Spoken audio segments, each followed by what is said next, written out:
Good morning students. आज हम बिल्कुल एक नया चैप्टर लेके आए हैं। आपकी डिमांड आ रही है क्योंकि आपके हाफ ईयरली एग्जाम्स में आ रहा है। और नॉट फॉर प्रॉफिट ऑर्गेनाइजेशन का हम चैप्टर लेके आ रहे हैं। और ये एक ऐसा इकलौता चैप्टर है हमारे पास। हम बात करें 12th क्लास में हम बात करते हैं तो ये इकलौता चैप्टर आपको 10 मार्क्स की वेटेज देता है। इसकी वेटेज सीबीएसई में 10 मार्क्स की है। नॉर्मली बाइफिकेशन क्या है वो भी बाइफिकेशन आ जाएगा, जो पुराने सालों का एक्सपीरियंस बताएं। तो इसकी वेटेज 1+3+6 की रही है। 1+3+6 की रही है। एक 1 मार्कर, एक 3 मार्कर और एक 6 मार्कर। 2020 के पेपर में यहाँ पे 2 क्वेश्चन भी दे दिए गए थे वहाँ पे हमारे, ठीक है। 4-4 मार्क में दे दिए थे। फिर एक नंबर के 2 सवाल दे दिए थे। मतलब मोटा मोटा 10 नंबर की वेटेज है। यानी कि पूरी क्लास 12th में अगर हम बात करें, कोई भी एक ऐसा इकलौता चैप्टर नहीं है जिसकी वेटेज 10 मार्क्स की हो। यानी कि ये चैप्टर करने के बाद 10 मार्क्स हमारे आ जाते हैं। और ये चैप्टर करेंगे, ये चैप्टर कंसेप्चुअल चैप्टर है। क्लास 11th में आपको याद होगा, आपने प्रॉफिट ऑर्गेनाइजेशन का चैप्टर किया था। सारी सोल प्रोप्राइटर जो है एक प्रॉफिट ऑर्गेनाइजेशन है। अब हम लोग थोड़ा नॉन प्रॉफिट ऑर्गेनाइजेशन के ऊपर जाते हैं। इस चैप्टर को शॉर्टकट में हम लोग एनपीओ के नाम से जानते हैं। तो एनपीओ के नाम से जाते हैं। इस सीरीज के अंदर आज हमारी ये फर्स्ट वीडियो हम लोग बना रहे हैं इस चैप्टर के अंदर में। तो यहाँ पे हमारा टारगेट होगा कि 10 to 12 डेज़ में हम इस चैप्टर को कवर कर लें। ये हमारी बुक का चैप्टर नंबर 1 है। चैप्टर नंबर 1 है, यानी इंपॉर्टेंट चीज़ें क्या है, चैप्टर नंबर 1 है, ठीक है। वेटेज कितने मार्क की है? 10 मार्क की है। इकलौता चैप्टर है जो हमें 10 मार्क्स दिलवाएगा। तो इस चैप्टर को शुरू करें। यहाँ पे एक 1 मार्कर का थ्योरी क्वेश्चन बनता ही बनता है। एक 3 मार्कर का, 6 नंबर का फुल फ्लैश क्वेश्चन बनता है। चैप्टर शुरू करें उससे पहले कुछ बेसिक चीज़ें देख लेते हैं। आखिर नॉट फॉर प्रॉफिट ऑर्गेनाइजेशन होते क्या हैं, इनकी अकाउंटिंग के अंदर क्या क्या हमें काम करना पड़ता है, उन सारी चीज़ों की हम जानकारी लेंगे। वो हमारे थ्योरी के अंदर में कंसेप्ट्स को क्या करेंगे, कवर करेंगे। मेन हमारे पास क्या है यहाँ पे उस चैप्टर में, ये भी जान लेते हैं। जब इस चैप्टर की बात करेंगे, इस चैप्टर के अंदर में सबसे पहले हम सीखेंगे क्या, preparation of receipts and payment account. ये कॉन्सेप्ट आएगा, preparation of receipts and payment account. इस अकाउंट को कैसे बनाते हैं, इस अकाउंट को बनाना हमारे सिलेबस में बिल्कुल है। और ये 2019 में एक किसी रीज़न में आया भी था कि how to prepare the receipts and payment account. Is very easy. दूसरा काम क्या, सबसे इम्पॉर्टेंट जो काम है वो हमारे पास क्या है, प्रिपरेशन ऑफ, आपको भी टेक्निकली टर्म लगेंगे, क्या है, preparation of income and expenditure account. फिर मैं बुक के ऑर्डर में यहाँ पे चलूँगा। Preparation of income and expenditure account, यानी कि ये हमें दे रखा होगा, इसकी हेल्प से इनकम एक्सपेंडिचर अकाउंट बनाना होगा। क्या होता है वो डिस्कस करेंगे। इनकम एंड एक्सपेंडिचर अकाउंट क्या, वहाँ पे प्रॉफिट एंड लॉस अकाउंट होता था, उसकी जगह सब्स्टिट्यूट करके यहाँ पे इनकम एंड एक्सपेंडिचर अकाउंट बन गया। और हमारे पास 2 काम और होते हैं। एक हमारे को बनाना होता है, ओपनिंग बैलेंस शीट बनानी होती है। ये भी आएगी हमारे पास, ओपनिंग बैलेंस शीट बनानी होगी। और उस ओपनिंग बैलेंस शीट से हमारा क्या निकल के आता है बेटा, हमेशा कैपिटल फंड निकल के आएगा। और यहाँ पे इससे बनाएंगे, इससे क्या निकल के आएगा बेटा, हमारा सरप्लस निकल के आता है। 1 मार्कर क्वेश्चन बन सकता है, what is the product of DIFICT, what is the product of preparation of income and expenditure account. या तो सरप्लस आएगा या डेफिसिट आएगा। यहाँ पे प्रॉफिट नहीं बोल सकते, क्राइम है वो वर्ड बोलना। सरप्लस बोलेंगे और लॉस होगा तो डेफिसिट बोलेंगे, ठीक है। ओपनिंग बैलेंस शीट बनाते हैं कैपिटल फंड के लिए या डेफिशिएंसी के लिए, डिपेंड करेगा। और एक बनाते हैं हम क्लोजिंग बैलेंस शीट। तो ये 4 चीज़ें हम बनाएंगे। वैसे इस चैप्टर का नाम भी यही है, फाइनेंशियल स्टेटमेंट्स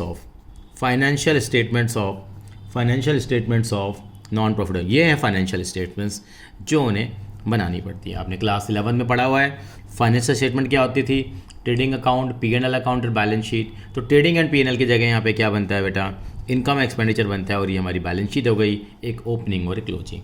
तो that question can also come into the examination, name the financial statements. तो फाइनेंशियल स्टेटमेंट्स में ये बनाते हैं, preparation of income expenditure and balance sheet. और received payment account, it is the part in this process.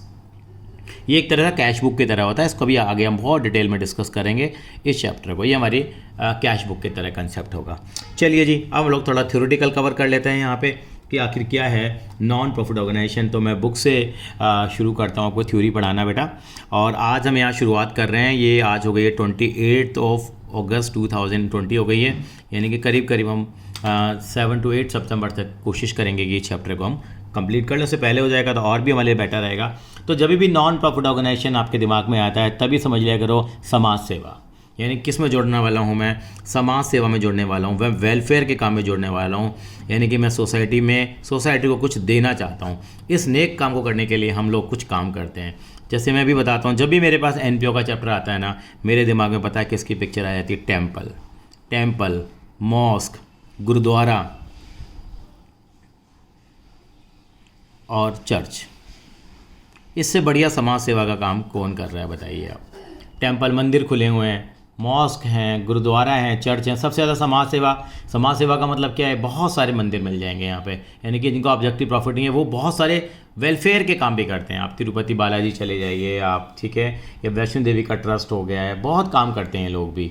Gurdwara है, church है, आप गुरुद्वारे में देखिए कितना खाना मिलता है। देखिए हिंदुस्तान के अंदर कोई आदमी भूखा नहीं सो सकता, बहुत बढ़िया काम करती है हमारी। अब मैं आपको यहाँ बुक के थ्रू बताता हूँ बेटा कि क्या हम नॉन प्रॉफिट ऑर्गेनाइजेशन के अंदर बात करते हैं।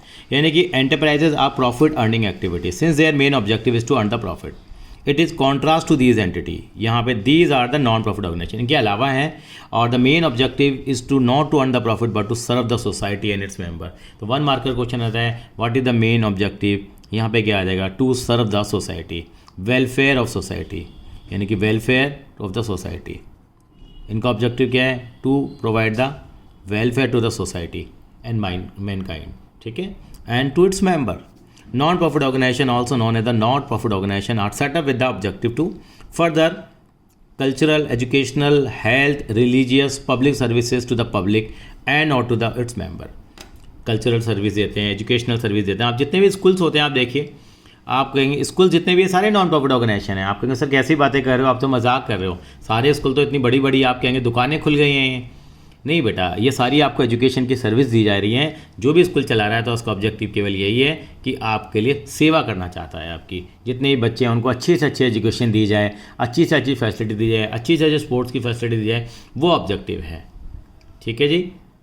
आपको लगेगा कि सर क्या मजाक कर रहे हो, प्राइवेट स्कूल तो बहुत पैसा कमाते हैं, वो एक अलग पॉइंट ऑफ व्यू होता है, कभी हम उस पर बाद में डिस्कस करेंगे। अभी हम चैप्टर की गरिमा को ही बनाए रखना है हमें बेटा, ठीक है। तो यहाँ पे ये ऑब्जेक्टिव है इनके कि कल्चरल डेवलपमेंट के लिए, एजुकेशनल, हेल्थ, रिलीजियस पर्पज़ के लिए आप देखते हैं सारे मंदिर, मस्जिद, गुरुद्वारे, पब्लिक सर्विसेज में आप हॉस्पिटल सेक्टर में चले जाइए, ठीक है। Are not for the purpose of earning profit. Example of such organisation are schools, college, public hospital, सरकारी हॉस्पिटल, लिटरली सोसाइटीज़ हैं, बहुत सारी सोसाइटी बनी हुई हैं। आप मोहल्ले के अंदर, अपने घरों के बाहर जो आपकी बनी होती है RWA जो कहते हैं, RWA इसके अंदर आ जाएंगे हमारे पास। Society for promotion of sports के लिए, प्रमोशन के लिए आपने नाम सुना होगा BCCI, board of cricket control of India, सबसे अमीर बोर्ड है पूरे वर्ल्ड का हमारा। Art and cultural, social welfare organisation, club etcetera, ये सारे के सारे हमारे नॉन प्रॉफिट ऑर्गेनाइजेशन के अंदर आते हैं, ठीक है जी। The funds required for the activities of non-profit organization are normally sourced or contributed by its member, trustee as a donation or membership fee and subscription। यानी कि इनके पास चलाने के लिए पैसा कहाँ से आता है, जो उनके मेंबर्स होते हैं। आप देखते हैं, हम जैसे हम बात करते हैं दिल्ली के अंदर में, द्वारका में आप देखते हैं, द्वारका में कितनी सारी सोसाइटीज़ बनी हुई हैं। आप लोग रहते भी हैं सोसाइटीज़ के अंदर में, वो भी क्या है, हाउसिंग सोसाइटी है। आप बोलते हैं ना CGHH लिखा रहता है आपकी सोसाइटी के बाहर, cooperative group housing society, CGHS का मतलब क्या है, कोऑपरेटिव ग्रुप हाउसिंग सोसाइटी। उनका ऑब्जेक्टिव क्या है, सारे के सारे द्वारका के लोग हैं आपके, जो एक सोसाइटी के अंदर में 100 फ्लैट बने हुए हैं, 100 के 100 लोगों को फ्लैट मिलता है वो, ठीक है, सोसाइटी बनती है और लोगों को सारा हाउसेज मिलते हैं कम से कम रेट के ऊपर। और उसके बाद क्या करते हैं, सारे मेंबर सारी कितनी सारी एक्टिविटीज़ करते हैं, देखते हैं आप सोसाइटी के अंदर में क्लब हाउस होता है, सब चीज़ें होती हैं। तो ये हमारा ऑब्जेक्टिव है नॉन प्रॉफिट ऑर्गेनाइजेशन का कि समाज की सेवा के लिए हम आगे आए हैं, समाज की सेवा करने के लिए सारे काम होते हैं। तो इनका मेनली पैसा कहाँ से आता है बेटे, यानी कि इनके जो मेंबर्स होते हैं वहाँ से पैसा आता है। जो ट्रस्टी होते हैं, कई लोग ट्रस्टी का मतलब क्या हो गया कि इन्होंने पैसा डोनेट कर दिया और उन्होंने क्या कर दिया, एक बहुत अच्छा वेलफेयर का काम कर दिया। आपने देखा होगा बहुत लोग करते हैं काम। आपने उसकी शाहरुख खान, क्या नाम है उसका, सलमान खान की आपने सुना होगा बीइंग ह्यूमन, वो भी एक एनजीओ ही है। आपने क्राई नाम से ऑर्गेनाइजेशन सुनी होगी, आपने रेड क्रॉस की नाम की सोसाइटी बनी हुई है। तो बहुत सारी चीज़ें हैं जो लोग वेलफेयर के लिए काम कर रहे हैं एक्चुअली में, इनका कोई ऑब्जेक्टिव नहीं है कि कोई प्रॉफिट कमाया जाए। तो funds received by the non profit organisation में भी कहाँ से पैसा आता है, डोनेशन से पैसा आ सकता है इनके पास। डोनेशन का मतलब लोग डोनेट करते हैं पैसा, आप भी काफ़ी जगह डोनेट करते हैं। आपने नाम सुना होगा PM care fund. PM care fund काफ़ी सवाल उठे इसके ऊपर, मोदी जी ने कोरोना के टाइम पर बनाया हुआ था, लोगों ने कितना पैसा कंट्रीब्यूट किया। तो ये क्या है, सब वेलफेयर के लिए हैं। काफ़ी लोग क्या करते हैं इनके अंदर में भी, ये ऑर्गेनाइजेशंस हैं जो लोगों की केयर करती हैं और पैसा खर्च करती हैं। इनका ऑब्जेक्टिव थोड़ी है पैसा कमाना, ठीक है। डोनेशन है, मेंबरशिप फ़ी और एंट्रेंस फ़ी, यानी कि अब ये ऐसे ऑर्गेनाइजेशन हो गए। कुछ ऑर्गेनाइजेशन ऐसे होते हैं जहाँ पे आप मेंबर बन जाते हो, जहाँ पे आपको कुछ पैसा देना पड़ता है, तो वहाँ पे आप उसके थ्रू पैसा आता है। सब्सक्रिप्शन का मतलब एक फ़ीस जाती है, आपकी रेगुलर फ़ीस जाती है, उसको हम सब्सक्रिप्शन कहते हैं। बिल्कुल डिटेल में आएगी हमारे पास। Loan and grants from the government और इंस्टीट्यूशन, गवर्नमेंट भी क्या करती है, ग्रांट करती है, यानी कि दान देती है, ठीक है। ये कई इंस्टीट्यूशंस होते हैं वो भी क्या कर देते हैं, दान देते हैं। यानी बड़ी बड़ी कंपनीज़ होती हैं, इन संस्थाओं को क्या करती है, पैसा दान देती हैं, और ये संस्थाएं अपना वेलफेयर का काम करती हैं। तो बेटा this is all about the not for profit organisation. अगर आप फिर भी आपके कोई डाउट्स हो तो आप ज़रूर मुझे बताइए। तो यह हमारे इनके फीचर्स क्या हैं वो हम लोग देख लेते हैं बेटा। What are the features of non profit organisation. तो इनके जो फीचर्स हमारे पास आते हैं, पहला है non profit organisation is a legal entity separate for its promoter. जो बनाते हैं उनसे अलग है, वो दोनों अलग अलग हैं। पर्पज़ क्या है, their purpose is to further cultural, educational, religious and professional objective and rendering services to the people at large. बहुत बड़े लोगों को, काफ़ी लोगों को, मतलब क्वांटिटी के अंदर में लोगों को सर्विसेज देनी है। Ownership, it is set up as a charitable society और ट्रस्ट, ये चैरिटेबल पर्पज़ के लिए होती है, ठीक है। This is now not owned by the individual और group of individual but belong to the society. Society के अंदर चलती है। जितनी भी एजुकेशन आपकी देखते हैं, कॉलेज लेवल पे एजुकेशन होती है, स्कूल लेवल पे होती है, सारे के सारे स्कूल एक सोसाइटी के अंदर में ही चलते हैं। Profit is not the objective. Not profit organisation does not function with the objective of earning profit. It does not mean that कि it can not earn profit, but it can, profit होता है लेकिन इसको क्या बोलते हैं हम, surplus बोलते हैं। हमने बोला था surplus is necessary to maintain its assets and also its operation. Surplus is use for the objective of which is set up and not to distribute among the member में नहीं बढ़ता, वो जो बांटते नहीं है, उनके वेलफेयर के लिए पैसा क्या होगा, खर्च होगा। मैनेजमेंट क्या है, non profit organisation is manage by the group of individual often called the trustee और मैनेजमेंट कमेटी। वो लोग उसको गवर्न करते हैं जिसके लिए वो कोई पैसा नहीं लेते हैं। Fund for operation are given by that's member as a donor as a entrance fee. कैसे मिलती है, एंट्रेंस फी के थ्रू पैसा आता है, मेंबरशिप भी पैसा आता है, सब्सक्रिप्शन एक फ़ीस होती है, रेगुलर बेसिस पे दिया जाता है, चंदा बोलते हैं उसको हम लोग, ठीक है। Donation, it is supplemented by the surplus from operation. और साथ साथ में पुराना जो प्रॉफिट हमारा इकट्ठा हो गया, प्रॉफिट मैंने गलत बोल दिया, मतलब सरप्लस जो हमारा है। Financial statement, it prepare the financial statement every year which include receive payment account and income expenditure account, balance sheet, जो मैंने स्टार्टिंग में अपनी वीडियो के अंदर बताया था आपको। ये सारे के सारे फीचर्स हैं जिनके ऊपर 1 मार्कर क्वेश्चन आपका आ सकता है, ठीक है।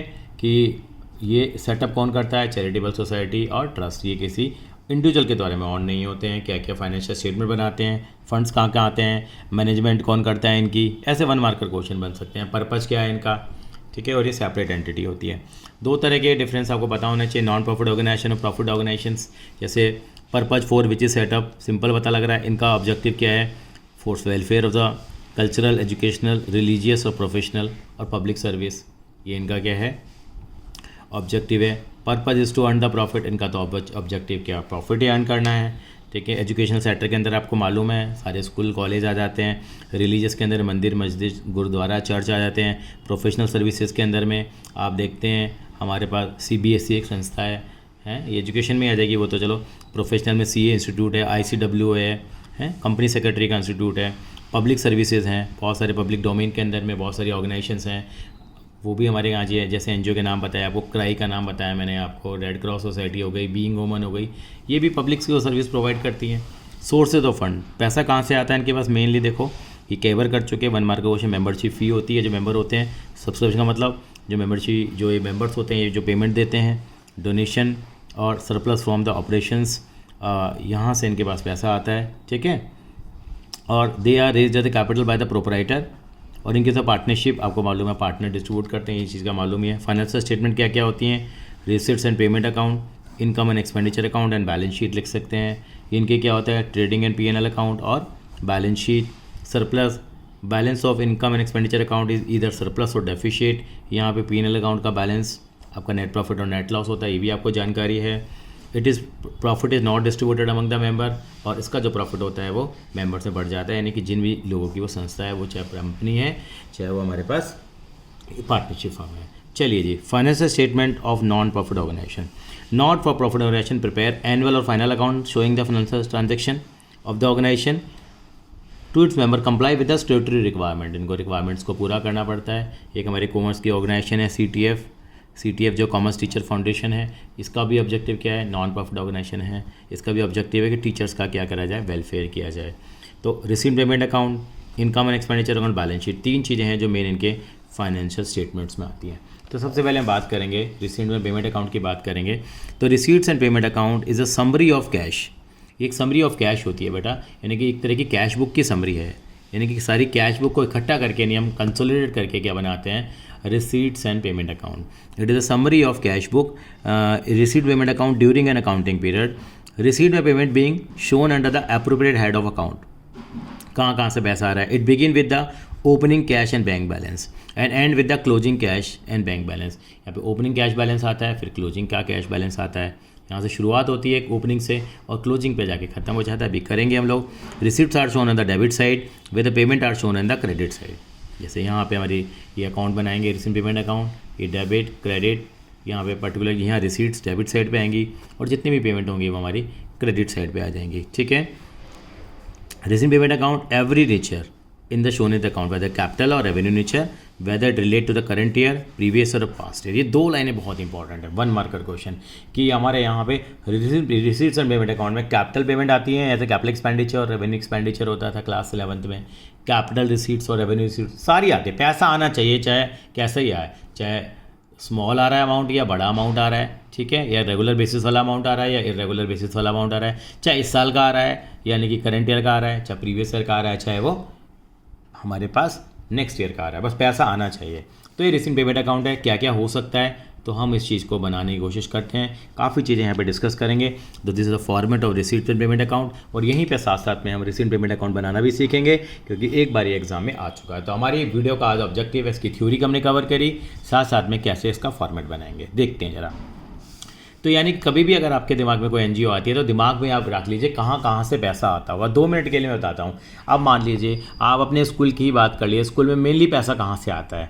आप कहेंगे सर स्कूल के अंदर मेनली हमारा पैसा कहाँ से आता है. सर हम लोग स्कूल में ट्यूशन फ़ी जमा कराते हैं, स्कूल में हमारी फ़ीस देते हैं, वहाँ से पैसा आता है. और क्या सोर्स हो सकते हैं. स्कूल के अंदर में काफ़ी लोग डोनेट कर सकते हैं.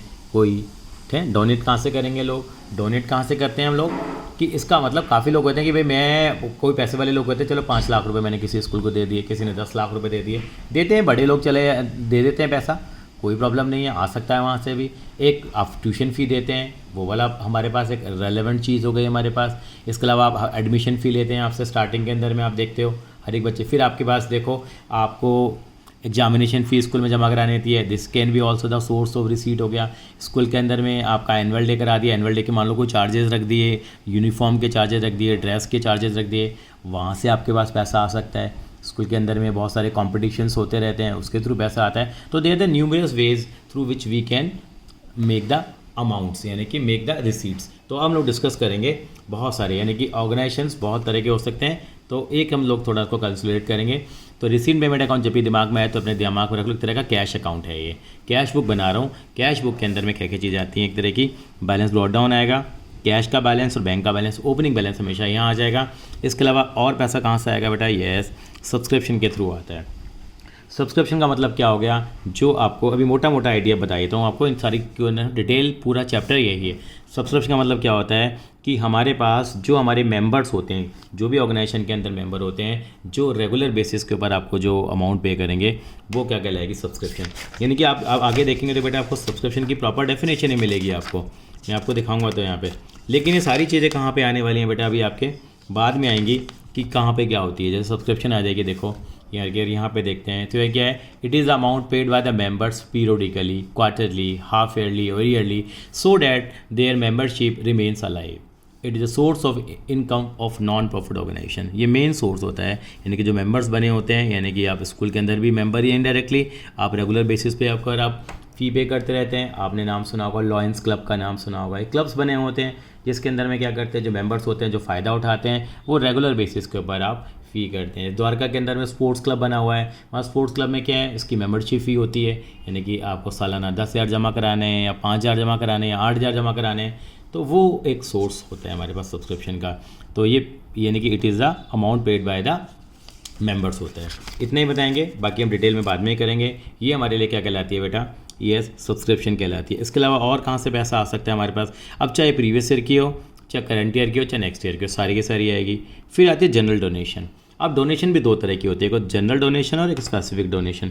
डोनेशन का मतलब क्या हो गया, यानी कि थोड़ा सा मैं यहाँ बता देता हूँ। डोनेशन का मतलब क्या हो गया, जो आपके जो मेंबर्स हैं वो उसके अलावा उनके वो तो पैसा देते ही देते हैं हमें, यानी कि कोई और ऑर्गेनाइजेशन भी आपको पैसा दे सकती है, ये आपको आगे मिल जाएगा।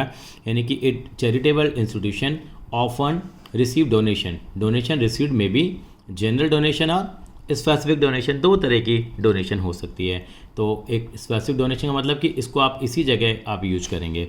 जैसे आपको किसी ऑर्गेनाइजेशन ने पैसे दे दिए कि भाई स्कूल के अंदर में 15 कंप्यूटर ले लिए जाएँ, मैं इसके लिए पैसा दे दूँगा। स्कूल के अंदर बच्चे गाँव से आते हैं और आने में दिक्कत आती है, 2 बसें ले ली जाएँ, तो किसी ने आपको, किसी ऑर्गेनाइजेशन ने पैसे दे दिया या किसी समाज सेवी बंदे ने आपको पैसा दे दिया, तो वो कहलाती है आपकी स्पेसिफिक डोनेशन। जनरल डोनेशन क्या हो गई, किसी ने आपको पैसा दे दिया, आप किसी भी पर्पज़ के लिए यूज़ कर लें। आई hope this is clear.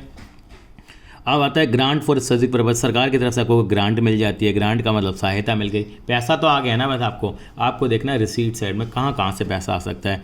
Entrance फ़ी और एडमिशन फ़ी, जब भी आपके ऑर्गेनाइजेशन कोई नया मेंबर आएगा उससे आप क्या लेंगे, एडमिशन के चार्जेस ले देते हैं, वो भी हमारे पास आ जाएगा। आप कहेंगे सर कोचिंग सेंटर भी नॉन प्रॉफिट ऑर्गेनाइजेशंस होते हैं कि नहीं, वो नॉन प्रॉफिट ऑर्गेनाइजेशन नहीं होते, वो प्रॉफिट ऑर्गेनाइजेशंस होते हैं। जनरल ग्रांट है, जनरल ग्रांट का मतलब जैसे हमारे पास ये ग्रांट स्पेसिफिक पर्पज़ के लिए आ गई, भाई इस चीज़ से आप यही काम करोगे। जनरल ग्रांट का मतलब इससे आप कोई भी आप काम कर सकते हो, वो कहलाती है हमारे पास ग्रांट कहलाती है। मैं थोड़ा सा आपको हल्का सा आइडिया ज़रूर दूंगा कि यहाँ पे ग्रांट का हमारा मतलब क्या है। यानी कि grant received is a capital receipt and it is shown in the balance sheet. चलो ये बहुत टेक्निकल बता रखा है, वो हम बाद में आएंगे धीरे धीरे करके। यानी कि आपको ये ध्यान रखना है कि ये पैसा जो आपका है, ये ग्रांट आपको मिल सकती है सरकार की तरफ से, ठीक है। एंट्रेंस फी बता दिया आपको, सेल ऑफ न्यूज़पेपर और ग्रास, यानी कि आपकी जो ऑर्गेनाइजेशन है उसके अंदर में न्यूज़पेपर आते होंगे। मान लीजिए आपका स्कूल ही है, स्कूल में देखिए कितने सारे न्यूज़पेपर आते हैं, हर डिपार्टमेंट के अंदर आते होंगे, commerce department, science department, middle wing department, senior wing department, like that करके। तो जो पैसा आएगा वो न्यूज़पेपर भी तो बिकेगा। और आप सोचिए, सबसे बड़ी बात बताऊं आपको, आप जो आंसर शीट लिखते हैं, हाफ ईयरली के एग्ज़ाम देते हैं, यूटी के एग्ज़ाम देते हैं, उससे भी तो आपका पैसा, आपकी आंसर शीट भी तो स्क्रैप करनी पड़ती है ना, उससे पैसा आएगा। ग्रास, आपने स्कूल की जो ग्रास इकट्ठी हो जाती है बहुत सारी, वो भी आप सेल आउट कर सकते हैं। सेल ऑफ ओल्ड और यूज स्पोर्ट्स मटेरियल, मैं स्कूल के पीछे नहीं पड़ा, आप बहुत सारे ऑर्गेनाइजेशन हो सकते हैं। अगर आपने ओल्ड और स्पोर्ट्स मटेरियल हैं, आपकी कोई BCCI है, board of cricket control of India, या स्पोर्ट्स का क्लब है, आप देखते हैं वहाँ चीज़ें पुरानी हो जाती हैं, वो बेचेंगे। इंटरेस्ट ऑन इन्वेस्टमेंट, बहुत सारा पैसा हो जाता है तो उस पैसों को हम कहीं इन्वेस्ट भी कर देते हैं, उससे हमें क्या मिलेगा, इंटरेस्ट। यानी बैंक में FD करा दी हम लोगों ने। बहुत सारे स्कूल्स होते हैं जो क्या करा देते हैं, बहुत सारा पैसा इकट्ठा हो गया, FD करा दी उन्होंने। मानते हैं आप, नहीं मानते? स्कूल्स हैं, जो भी टेम्पल है, कितना चढ़ावा चढ़ता है, आप देखो कितने सारे मंदिरों में, शिरडी के साईं बाबा का मंदिर है, आपका तिरुपति बालाजी का मंदिर है, कितना पैसा आ जाता है। तो FD करा देते हैं, उससे क्या मिलता है आपको, इंटरेस्ट मिल सकता है, डिविडेंड मिल सकता है। डिविडेंड तब मिलता है जो शेयरों में पैसा लगाते हैं नॉर्मली, वो भी वहाँ भी लगा सकते हैं, ऐसी कोई बात नहीं है।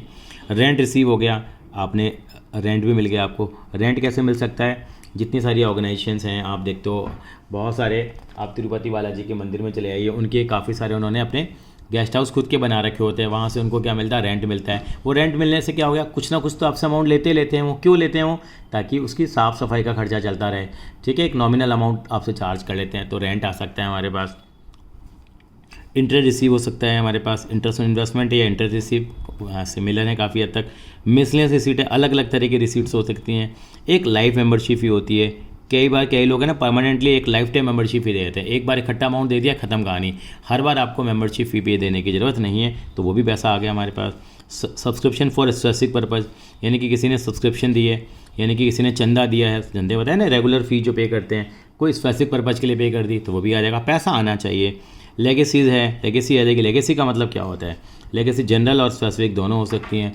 लेगेसी का मतलब क्या हो गया? जैसे नॉर्मली लेगेसी के लिए कहते हैं, जैसे किसी की डेथ हो जाती है, डेथ होने के बाद क्या करता है वो अपनी संपत्ति जो है वो छोड़ के चला जाता है, वो हमारी लेगेसी कहलाती है, और वो एक पर्टिकुलर ऑर्गेनाइजेशन को चली जाती है।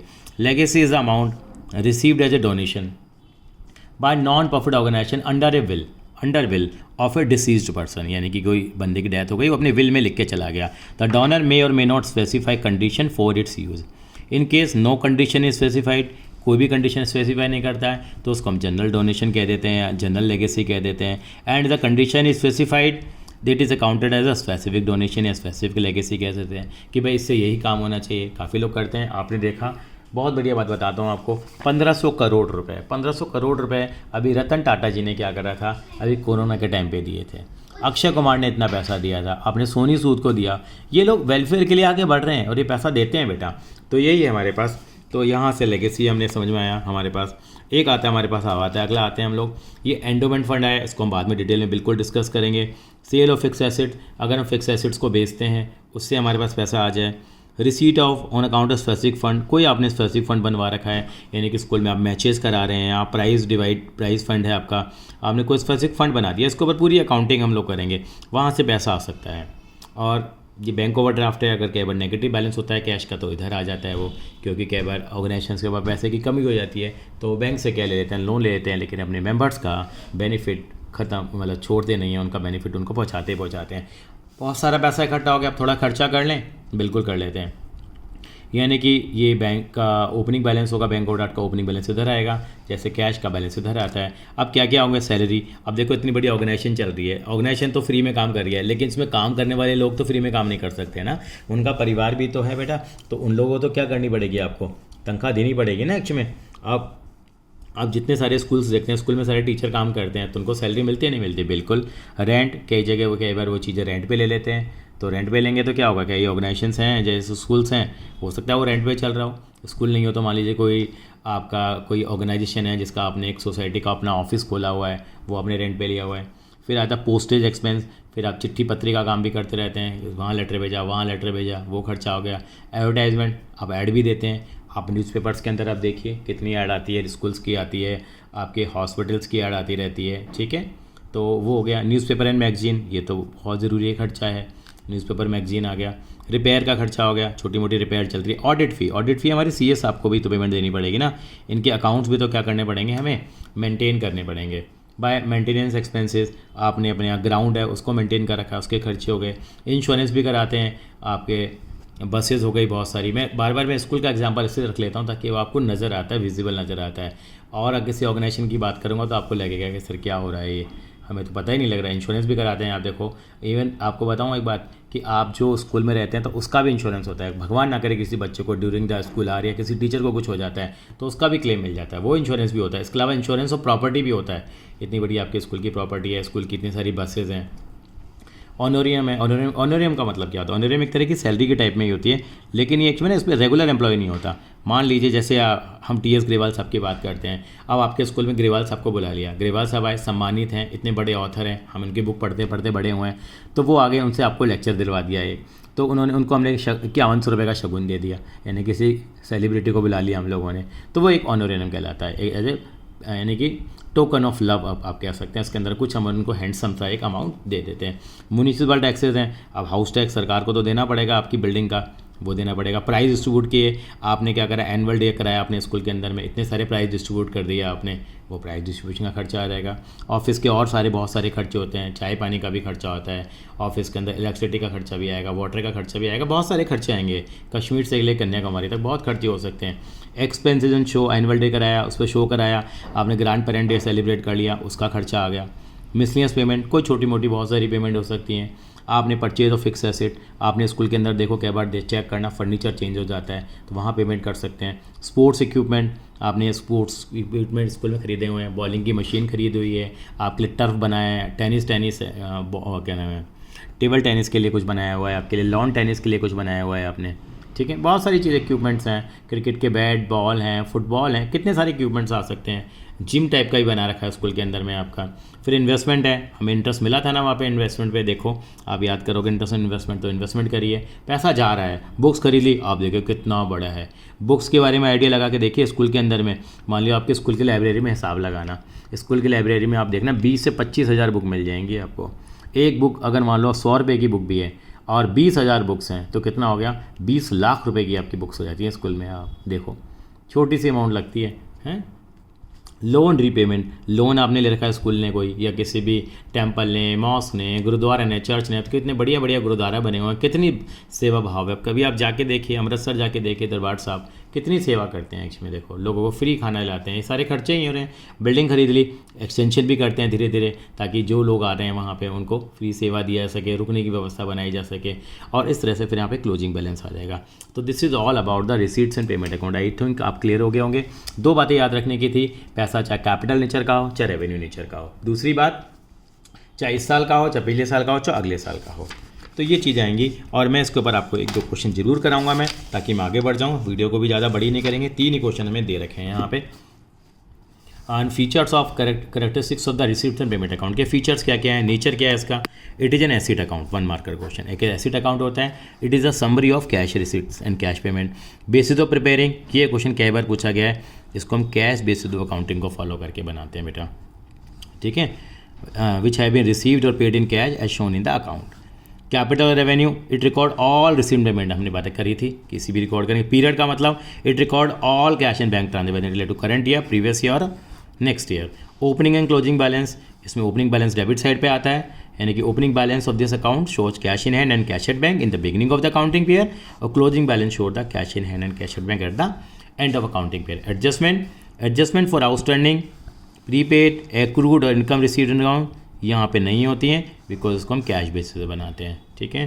पर्पज़ क्या है, to show the amount received और paid during different heads during the accounting period. कमियाँ क्या क्या हैं इसकी, कमियाँ पूछी जा सकती है 1 मार्कर में। Does not show the expenses and income for the accounting period. The expenses income of earlier period and the following period are also shown beside payment of liabilities and capital receipts are also shown in the account। यानी कि ये अच्छी picture show नहीं करता है, does not show the expense और income नहीं बताता अकाउंटिंग पीरियड का, ये सारे सालों का ले लेता है। यानी कि अकाउंटिंग पीरियड रहता है, इसके अगले वाला भी ले लेगा और उससे पिछले वाला भी कवर कर देता है। It does not show the whether the non profit organisation is able to made it day to day expenses out of its income और नॉट। उसके लिए हम बनाएंगे, उसके लिए हम इनकम एंड एक्सपेंडिचर अकाउंट बनाएंगे। अब यहाँ पर दे रखा है difference between receipts and payment account and cash book, दोनों में होता है, उसकी समरी है लेकिन थोड़ा फ़र्क होता है। It is summary of cash book, it is separated from the cash book. It record each transaction of receipts and payment separately, और यहाँ पे हम समरी बना देते हैं, यानी सब्सक्रिप्शन मिली, रेंट मिला 4 जगह से, तो इकट्ठा लिख देते हैं, इसकी समरी है ये। Receipt payment account prepared eight the end of accounting period, ये आपका डेली बेसिस से बनता है। डेट क्या है, transaction are not shown date wise but are shown in the summarise form. यहाँ आप कैश बुक आपने क्लास 11 की याद कीजिए, डेट वाइज बनाते थे। Institution, it is prepared by non profit organisation, और कैश बुक हर कोई बनाता है, और चाहे नॉन प्रॉफिट हो चाहे प्रॉफिट हो। Side, under the side receipts and payment side instead of debit and credit, वहाँ पे हम डेबिट और क्रेडिट लिखते हैं। ये ज़बरदस्ती का डिफरेंस बना रखा है। There is no column for ledger folio, वहाँ पे हम सेपरेट कॉलम बनाते हैं, ज़बरदस्ती के डिफरेंस बना रखे हैं। मेन आपके ये शुरू के 3-4 डिफरेंस है, लेकिन फिर भी आपको सारे आने चाहिए। कैसे बनेगा, मैं इस एग्जांपल के थ्रू आपको समझाने की कोशिश करता हूँ। पहला एग्जांपल है, from the following information given prepare receipts and payment account of non profit organisation, जो भी है ऑफ द फ्रेंड क्लब है बेटा दिल्ली का।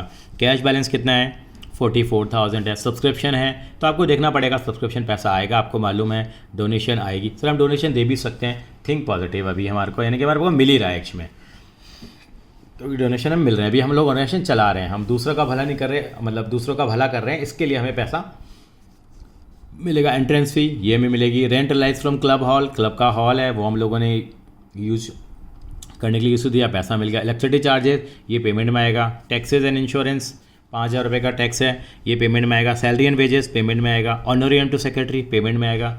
इंटरेस्ट अगर आपको रिसीव हो गया बेटा किसके ऊपर, इन्वेस्टमेंट के ऊपर, ये भी हमारा इनकम में आ जाएगा, रिसीव हुआ है। प्रिंटिंग एंड स्टेशनरी हमारा खर्चा हो गया, और पैटी एक्सपेंसेस ये भी कुछ खर्चा हो गया। इंश्योरेंस प्रीमियम पेड, ये भी खर्चा हो गया। चाहते क्या है, रिसीट में पेमेंट अकाउंट। 2019 में एक रीज़न में आया था, बिल्कुल फ्री के नंबर है बेटा। कैसे बनेगा मैं बता देता हूँ। पैसा आ रहा है तो डेबिट साइड लिख दो, जा रहा है तो क्रेडिट साइड। एक क्वेश्चन है जरूर मैं आपको लिख के कराऊंगा बेटा यहाँ पे, बाकी क्वेश्चन मैं आपको रीड करूँगा। तो एक क्वेश्चन मैं यहाँ पे करके दिखा रहा हूँ आपको कैसे बनाएंगे रिसीट्स एंड पेमेंट अकाउंट। तो प्लीज़ आप देख लीजिए, क्वेश्चन का आपने स्क्रीनशॉट ले लिया होगा। इलिस्ट्रेशन नंबर 1 है, पेज नंबर 1.5 है। यहाँ लिखेंगे रिसीट्स एंड पेमेंट अकाउंट।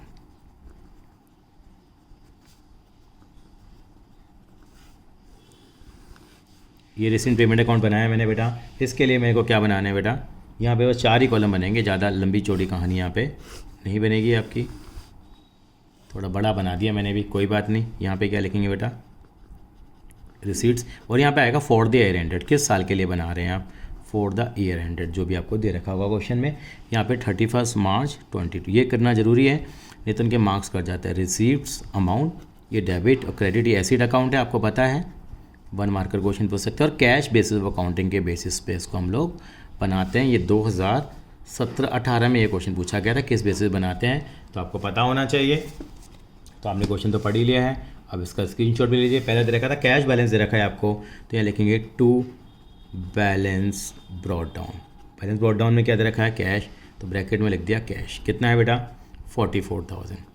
आपको आगे दे रखा था सब्सक्रिप्शन, सब्सक्रिप्शन मिलेगी बेटा तो 2, बस एक तरह की कैश बुक है, पैसा आ रहा है तो लिखते जाओ बेटा। यहाँ पे कितनी मिली, 376। आगे आपको मिली है डोनेशन मिली है, तो यहाँ पे लिखेंगे 2 डोनेशन।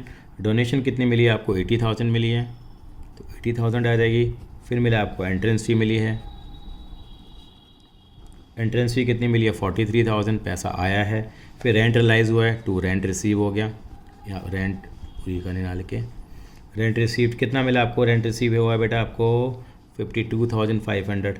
चलो अब खर्चे शुरू हो गए। इलेक्ट्रिसिटी चार्जेस, वो तो हमें पेमेंट करनी पड़ेगी ना बेटे, लाइट बिल का खर्चा तो देना ही पड़ेगा ना। अगर हम वेलफेयर कर रहे हैं तो उससे क्या मतलब है, हमें ये खर्चे तो देने ही पड़ेंगे सरकार को। टैक्सेस हैं, टैक्स जो लगते हैं इनॉर्गेनाइजेशन के ऊपर, कुछ चीज़ों पर टैक्स लगेंगे, तो टैक्सेस कितने पे करें हम लोगों ने, 5,000 है ये। और क्या है, बाय सैलरी, तनख्वाह भी तो देंगे लोगों को, काम करने वालों को, मज़दूर को मजदूरी देंगे, चाहे बना भी रहे हैं बिल्डिंग को हम लोग, जो भी काम कर रहे हैं, 2,15,000 है। इसके अलावा ऑनोरियम टू सेक्रेटरी, ग्रेवाल साहब को बुला लिया, ये ऑनोरियम सेक्रेटरी को दे दिया। ऑनोरियम, HONORARIUM, स्पेलिंग जरूर याद कर लें, RARIUM, honorarium to secretary. Honorarium ACCRE, honorarium to secretary कितना बेटा, 25,000 हो गया। इसके अलावा इंटरेस्ट रिसीव हुआ है, तो बेटा झटके में लगता है बच्चा यहीं लिख देता है, इंटरेस्ट रिसीव हुआ तो इधर आएगा, ये ध्यान रखिएगा। छोटा सा है, कुछ भी नहीं करना, फ्री के 4 नंबर हैं आपके। इंटरेस्ट रिसीव कितना हुआ बेटा आपको, 29,500 का इंटरेस्ट रिसीव हो गया आपको। आगे क्या है, फिर आपको कोई पैटी जानते हैं, छोटे छोटे खर्चे, क्लास 11 में बनाई थी हमने petty cash book, petty expenses कितने हैं, 9,000। फिर इंश्योरेंस प्रीमियम पेड है, आपने इंश्योरेंस करा रखा है, इंश्योरेंस। अब उसके बाद क्या करेंगे, इसको हम बैलेंस, हम ग्रेवाल साहब के ऑर्डर में इसको फॉलो करके चलेंगे बेटा।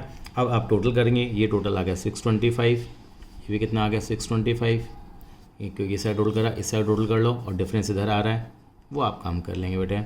बैलेंस का रेट डाउन जो आपका आएगा वो आएगा 3,30,000। इतना कैश आपका पास बचा हुआ है, पूरे साल में इतना आया। तो this is the format of recent payment account. ये आपका 4 नंबर में क्वेश्चन आ गया, आपको 4 मार्क इजीली मिल जाएंगे। 1-2 क्वेश्चन और हम बुक से करेंगे ताकि आपको फॉर्मेट का थोड़ा आइडिया रहेगा। इलिस्ट्रेशन नंबर 2 हम लोग देख लेते हैं कैसे होगा।